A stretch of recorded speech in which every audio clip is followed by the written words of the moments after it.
नमस्कार दोस्तों। स्वागत है आप लोग का हमारे चैनल फाउंटेन स्टोरीज में। दोस्तों, आज की कहानी का टाइटल होने वाला है उलझे बालों वाली लड़की।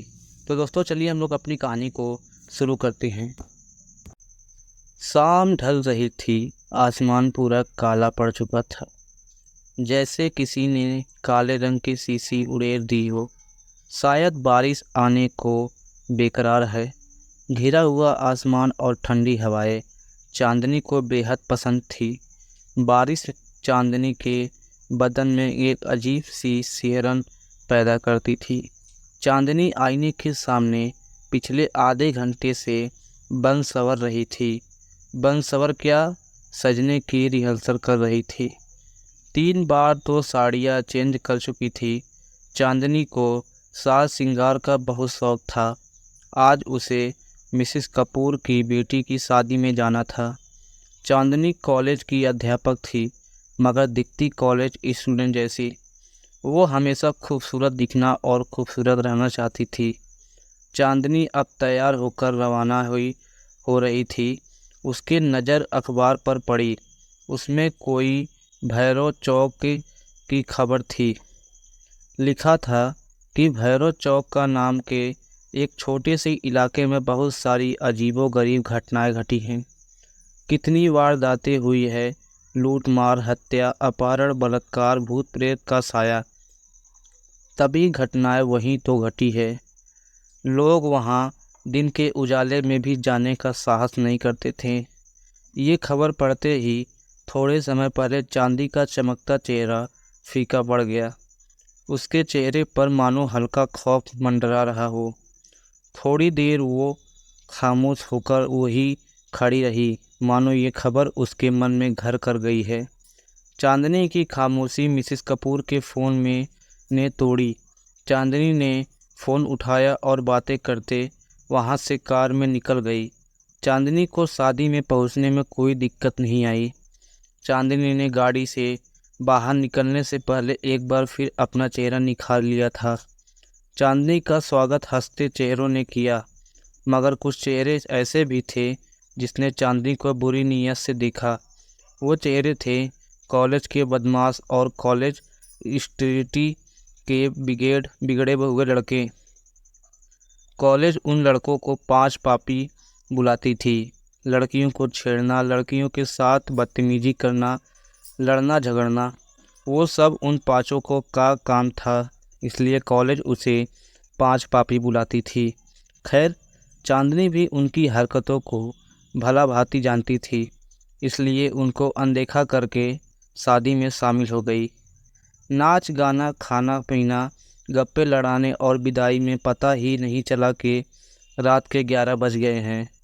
उसे घर पहुंचने में अभी उसे 2 घंटे का फासला तय करना था। चांदनी के पति जतिन का फ़ोन आता था। हेलो चांदनी, कहाँ हो? जतिन ने कहा। मैं शादी में आई थी, पर बहुत देर हो गई है। बस मिसेस माथुर के साथ अब निकल रही हूँ। चांदनी ने बातें ख़त्म करके फ़ोन रखा। चांदनी ने फटाफट से मिसेस कपूर बाय किया और मिसेस माथुर को ढूंढने लगी, मगर पता चला कि मिसेस माथुर को तो घर के लिए कब की रवाना हो चुकी हैं। चांदनी सोचने लगती है कि अब वो अकेली घर कैसे जाएगी। तभी अचानक से तेज़ बिजली कड़की। शायद थोड़े समय के बाद बारिश होने वाली है। उसने किसी की परवाह करे बिना वहाँ से अकेली निकल पड़ी, मगर वो 5 पापी चांदनी की हर हरकत पर नज़र रख रहे थे। चांदनी ने बस थोड़ा सा ही फासला तय किया था कि बारिश की बूंदाबूंदी आने लगी। चांदनी मन ही मन सोच रही थी कि वो बारिश बंद होने का इंतज़ार करे या फिर आगे बढ़े। चांदनी को जल्द ही तय करना था उसे क्या करना है। उसने आगे बढ़ने का फैसला किया। चांदनी की कार थोड़ी आगे बढ़ी ही थी कि तेज़ बारिश शुरू हो गई। हमेशा चांदनी को सिहरन देने वाली बारिश की बूंदें आज बाधा बन रही थी। चांदनी बारिश की बूंदाबूंदी को चीरती आगे बढ़ रही थी। चांदनी का आगे बढ़ने का फैसला सही था, क्योंकि बारिश बंद हो चुकी थी। चांदनी हल्के मन से ड्राइविंग कर रही थी, मगर लगता है आज का दिन चांदनी के लिए सचमुच भारी था, क्योंकि सामने ट्रैफिक जाम था, गाड़ियों की लंबी लाइन लगी थी। किसी से पूछा तो पता चला कि सारी बारिश के चलते आगे का रास्ता पूरा ब्लॉक हो चुका है। जब तक रास्ता साफ नहीं होगा तब तक ट्रैफिक जाम रहेगा, और रास्ता साफ होने में सुबह भी हो सकती है। सुबह का नाम सुनते ही चांदनी की हवाइयाँ उड़ गई। तभी चांदनी देखती है कि कुछ गाड़ियाँ कच्ची सड़क की तरफ जा रही हैं। भैया, ये कच्ची सड़क कहाँ जाती है? चांदनी ने किसी से पूछा। ये कच्ची सड़क शहर जाती है बहन जी। चांदनी फिर से सोचने लगी कि वो रास्ता खुलने का इंतज़ार करे या फिर कच्चे रास्ते से जाए। उसने सोचा कि वो कब तक अकेली रास्ता साफ होने का इंतज़ार करेगी। वो भी कच्ची सड़क की तरफ जा रही थी। गाड़ियों के साथ गाड़ी चलाकर शहर वाले रास्ते जा सकती है, इसलिए उसने वो कच्ची सड़क से घर जाने का फैसला किया। चांदनी आगे बढ़ तो रही थी, मगर खौफ अभी भी उसके सिर पर मंडरा रहा था, क्योंकि वो आगे चल रही गाड़ियाँ के सहारे चल रही थी, जैसे कोई दीपक की रोशनी लेकर अंधेरे से गुजर रहा हो। आगे चल गाड़ियों की रफ्तार तेज होती है। वो सब चांदनी की कार से आगे बढ़ जाती है। इतनी बढ़ जाती है कि वो सब कारें हेडलाइट के सहारे देखी जा सकती थी। चांदनी भी उन तक पहुंचने के लिए अपनी गाड़ी की स्पीड बढ़ाती है, मगर गाड़ी अचानक से बंद हो जाती है। गाड़ी बंद होते ही चांदनी बदहवास सी हो गई। वो वहाँ अकेली थी, आगे पीछे कोई नहीं था। आगे जाती गाड़ियाँ एक के बाद एक आंखों से ओझल हो रही थी। चांदनी अब बेचैन होने से लगी थी। धड़कनें तेज चल रही थी उसकी। उसके माथे से डर की बूंदें एक एक के बाद एक टपकने लगी थी। ज़ोर ज़ोर से सांसें ले रही थी। उसने अपने पर्स से फ़ोन निकाला और जतिन का नंबर डायल करने लगी, मगर वहाँ मोबाइल कनेक्शन के नाम पर कुछ नहीं था। वो इतना डर गई थी कि वो गाड़ी से बाहर निकलना भी नहीं चाहती थी। उसे कुछ सूझ नहीं रहा था, बस गाड़ी स्टार्ट करने में लगी थी।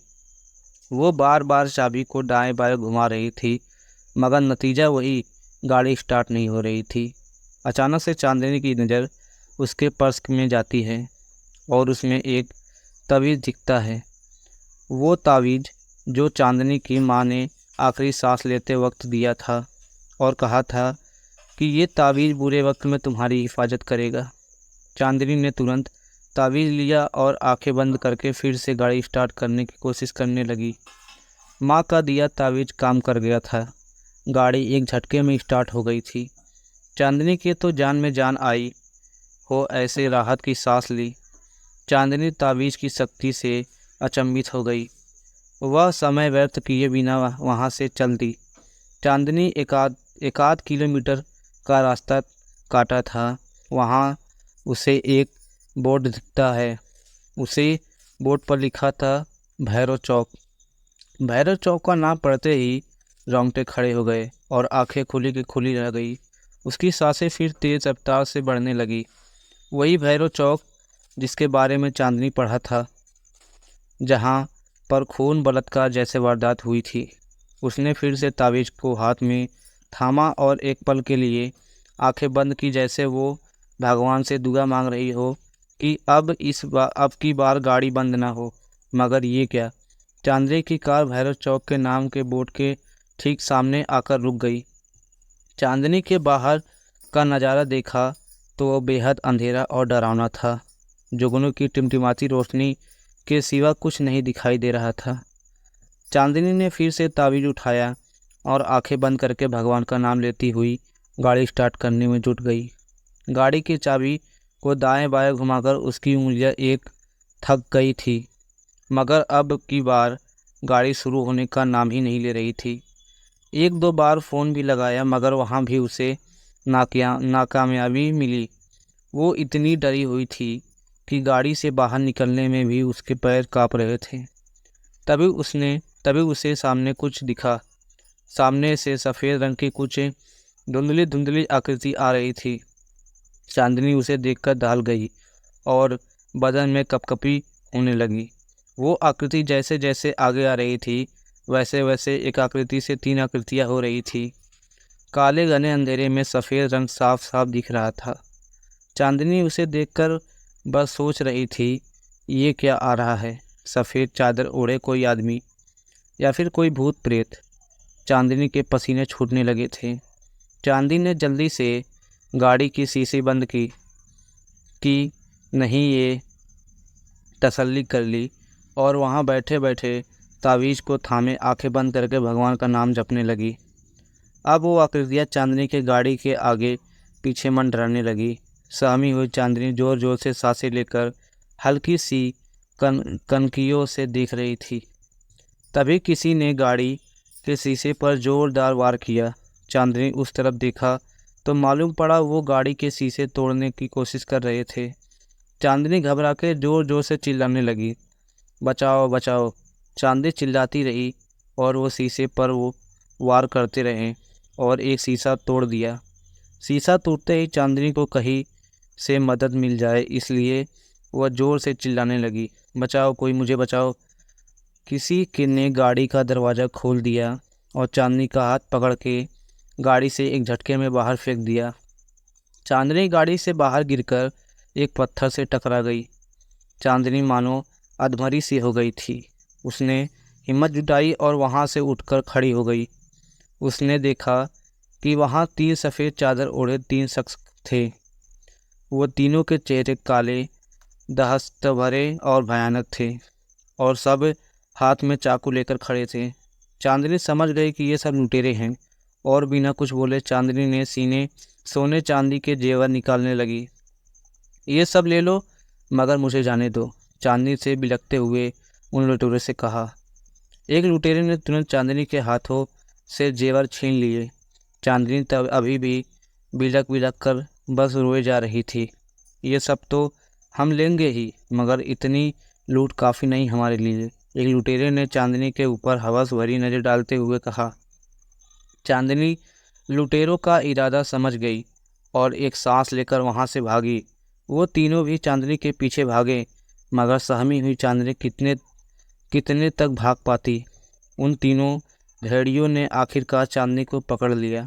बचाओ बचाओ, चांदनी पूरी ताकत से चिल्लाई, यहाँ तुम्हें बचाने वाला कोई नहीं आएगा, चिल्लाओ जितना चिल्लाना हो उतना। एक लुटेरे ने हंसते हुए कहा। अभी एक लुटेरे पर पीछे से तेज वार होता है, वो लुटेरा वहीं ढेर हो जाता है। चांदनी को एक आशा की किरण दिखाई देती है। वो दोनों लुटेरे देखते हैं कि ये वार किसने किया। चांदनी भी उस तरफ देखती है वहाँ से जहाँ से वार हुआ था। वहाँ वो कॉलेज के 5 स्टूडेंट होते हैं जिसे कॉलेज 5 पापी कहकर बुलाती थी। वो 5 स्टूडेंट बचे तो लुटेरों पर झपटते हैं, उन्हें मार के बेहोश कर देते हैं। चांदनी वहाँ सहमी खड़ी आंखों से आंसू बरसती हुई बस देखती रहती है और सोच रही थी कि जिस 5 पापी को बुरा और गलत समझ रही थी वही लोगों ने आज चांदनी को बुरे हादसे से बचा रहे थे। मैडम, हम बुरे हैं मगर इज्जत सबकी करते हैं, आप बेफिक्र होकर जाइए, ये बंटी आपको सुरक्षित घर तक छोड़ देगा और हम इन लुटेरों को पुलिस के हवाले कर देते हैं। इन लोगों ने भूत प्रेत के नाम पर बहुत लूट मचा रखी थी, अब पुलिस इन्हें मजा चखाएगी। एक स्टूडेंट ने कहा, मुझे माफ़ कर देना, मैं तुम लोगों को गलत समझ रही थी मगर तुम इनसे आगे। चांदनी के मुंह से एक शब्द भी नहीं निकल पाए।